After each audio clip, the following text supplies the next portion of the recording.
pagi teman-teman, kita berjumpa lagi ya dalam video pembelajaran online masih tentang kompetensi BIS HR Management ya. Dalam video kali ini kita akan bicara mengenai kompetensi BIS Performance Management. Ya, dalam video sebelumnya kita sudah bicara mengenai kompetensi BIS Recruitment, kompetensi BIS Career Planning, dan kompetensi BIS Training and Development.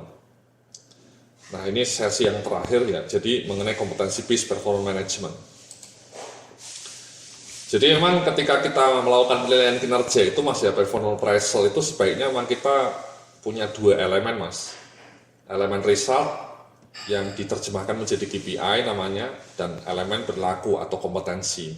Ya, elemen kompetensi. Jadi bobotnya biasanya 40-60 mas. Ya. Ini tergantung perusahaan Anda sih ya. Ada beberapa perusahaan yang ngasih bobot 50-50. Ada yang mungkin bahkan dibalik ya, kompetensinya 60, KPI-nya 40. Kalau saya, yang sering saya gunakan seperti ini mas ya, KPI-nya 60, kompetensinya 40. Atau mungkin misalnya untuk level manager 70, lebih tinggi ya, KPI-nya 70, kompetensinya cuma 30, kalau staff seperti ini. Kenapa manajer bobot KPI-nya lebih tinggi ya, karena mungkin sudah level manager ya. Jadi kita sudah lebih fokus ke result. Nah nanti kita akan dapatkan skor totalnya mas. Ya. Kemudian dikasih reward and development. Ya. Nah mari coba kita bahas. Kita akan bahas lebih fokus ke kompetensinya ini mas ya. Ke aspek kompetensinya ya. Karena kita bicara di sini dalam video ini kita bicara mengenai kompetensi BIS HR. Ya. Tapi baiklah kita bahas dua-duanya mas ya. Jadi elemen pertama ini namanya KPI mas ya. Ini saya mau ngasih contoh ya, KPI untuk HR Manager. Ya, langsung saja. Kenapa? Karena nanti dalam video yang tentang topik penilaian kinerja berbasis KPI saya menjelaskan dengan lebih detail mas ya. Cara menyusun tabel seperti ini. Ya, ini namanya tabel KPI mas. Nanti dalam video, sekali lagi dalam video yang berjudul penilaian kinerja berbasis KPI, kita akan belajar lebih detail bagaimana menyusun KPI, bagaimana menghitung skor KPI, dan bagaimana menghitung skor akhir. Ya. Ini saya ngasih contoh saja ini mas. Ya, ini ada KPI-nya, ada 1, 2, 3, 4, 5, 6, 7, 8 KPI. Ya. Setelah dilihat akhir tahun realisasinya ada yang sesuai target, ada yang meleset dari target. Ya misalnya contoh satu deh ya, ini ya, jumlah kebutuhan pegawai baru yang dapat dipenuhi dengan tepat waktu, targetnya 100% tepat waktu, 45 hari ya, tepat waktunya, artinya realisasinya cuma 90% mas. Ya, jadi skornya cuma 90. Sebaliknya, skor kinerja karyawan baru setelah 3 bulan masa percobaan targetnya 80. Ternyata setelah dievaluasi 82, jadi atas target. Dan seterusnya mas. Ya ini 15 ini dari mana? 103 kali bobot mas. Ini 14 ini dari mana? 90 kali 15%. Ini persentase nih, bobotnya persentase. Ini dari mana? 13, 88 kali 15%. Nilai 92. Ya. Nah elemen kedua inilah yang namanya kompetensi mas ya. Ya ini kompetensinya skalanya 1 sampai 5. Ini tabelnya seperti ini. Atasannya suruh menilai. Ini yang mungkin biasanya di banyak perusahaan punya mas ya. Nah kalau Anda ingin skala yang lebih detail, jangan lupa kita sudah punya kamusnya. Ya misalnya untuk orientasi kualitas kerja prima atau inisiatif ya, kita sudah punya kamusnya ya. Jadi tempo hari dalam video sebelumnya kita sudah punya kamusnya ini. Ya, ada leveling skalanya 1 sampai 5 lebih detail. Ini leadershipnya misalnya. Ini misalnya orientasi kualitas kerja prima ya. Ada narasinya mas. Ya. Sehingga bisa membantu supaya penilaian ininya tidak lagi pakai feeling. Tapi pakai standar tadi ya, kamus kompetensi. Jadi itulah fungsinya kamus kompetensi, sekali lagi punya peran.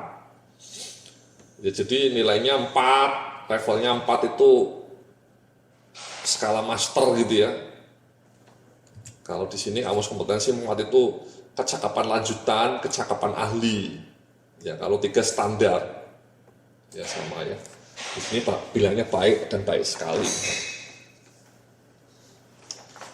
Anda kasih nilai itu Mas ya di sini ya, misalnya 4 atau 3, 4 dan seterusnya.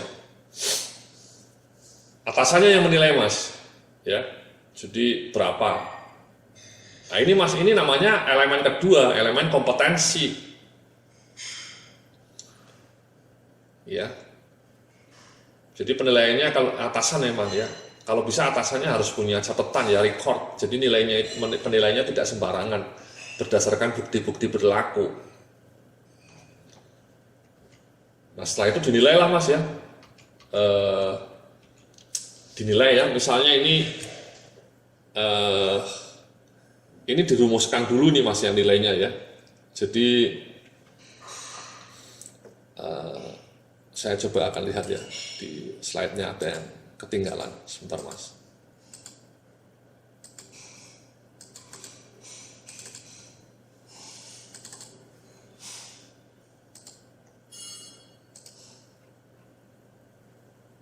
Nah, ini saya copy paste dulu Mas.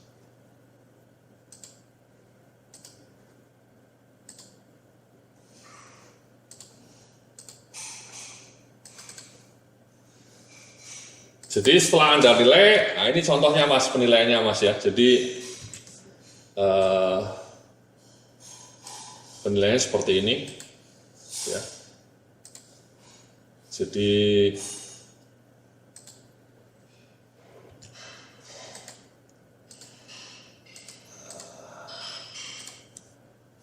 by the way, Anda bisa ke web saya ya, ini Raja Presentasi ya. Anda bisa kalau ingin mendapatkan slide-slide presentasi yang lengkap mengenai manajemen SDM, Anda bisa berkunjung ke website saya. Ini website saya juga Mas, ya, Raja Presentasi ini ya. Websitenya Yudhya Antareksa ya. Yudhya Antareksa. Pengelolanya sekali lagi, pengelola Raja Presentasi itu juga saya sendiri ya, Yudhya Antareksa. Oke, kembali ke laptop Mas ya, kembali ke laptop ya. Jadi Anda tadi sudah menilai misalnya ada 3, ada 4, ada 3, ada 2, 3, 4.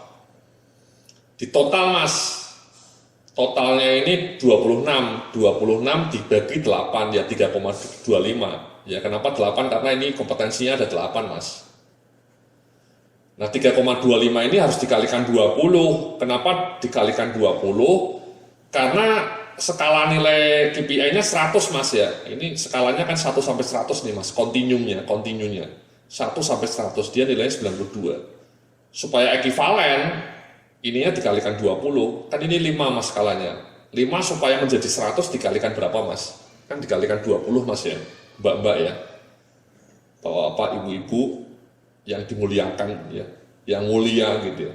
Jadi dikalikan 20 Mas supaya ekivalen dengan skala 100, karena ini skalanya 5. Jadi itulah 3,25 dikalikan 20, nilainya 65. Ya, karena banyak yang jelek ini nilainya 2. Ini cuma 3 ya. Nah sudah 65-nya itu kemudian digabung Mas ya. Nilai akhir kompetensinya 65, nilai akhir KPI-nya 92. Bobotnya 40%, KPI-nya 60%. Jadi 65 kali 40% ditambah 92 kali 60%. Nilainya 81,5 Mas. So that's it ya. Jadi itulah peran kompetensi Mas. Ya, jadi sekali lagi Anda punya elemen KPI ini sekali lagi nanti akan kita pelajari dengan lebih detail dalam video mengenai KPI. Nilaimu 92. Ini elemen kompetensinya, jangan lupa kita sudah punya kamus kompetensinya ya. Yang mengatakan 5 itu seperti apa. Ini kan kalau ini terlalu global Mas ya. Cuman bilang kurang, standar, baik sekali. Baik sekali itu maksudnya apa? 4 itu baik itu maksudnya apa? Itu bisa Anda refer ke kamus kompetensi yang sudah kita susun. Ya, ini ada kamusnya. Ya, jadi Anda bisa menggunakan ini ya. Untuk problem solving misalnya. Ya, skalanya ini sudah kita susun. Anda semua bisa download ini ya, file-filenya ya. Bisa Anda pelajari. Nah setelah itu dijumlahkan, kemudian di total nilainya 81. Nah skor Anda 81 ya masuk kategori B mas, ya lumayan lah. B dapat bonus mas ya, 1 kali gaji ya. Kalau A dapatnya 2 kali gaji mas ya, mudah-mudahan seperti itu, amin ya. Jadi itulah mas ya, segmen terakhir mengenai kompetensi based HR management ya. Jadi dalam video-video sebelumnya kita sudah belajar banyak mengenai bagaimana kita membangun kompetensi framework ya, menyusun kamus kompetensi, menyusun kebutuhan kompetensi jabatan, dan kemudian bagaimana menerapkan kompetensi itu untuk training, untuk rekrutmen, untuk performance management, dan untuk career management, dan juga untuk reward ya. Karena kalau Anda dipromosikan, reward Anda juga naik. Jadi seperti itu, mudah-mudahan apa yang saya sampaikan bermanfaat ya bagi Anda, bagi pengembangan SDM di kantor Anda, sehingga kinerja SDM di kantor Anda menjadi lebih cetar membahana mas, lebih top marko top, jos marko jos, dan pada gilirannya bisnis atau kantor Anda kinerjanya juga menjadi lebih cemerlang. Oke, terima kasih. Dengan saya Yodi Antareksa, sampai jumpa dalam video-video dengan topik berikutnya. Salam sukses, penuh kemuliaan.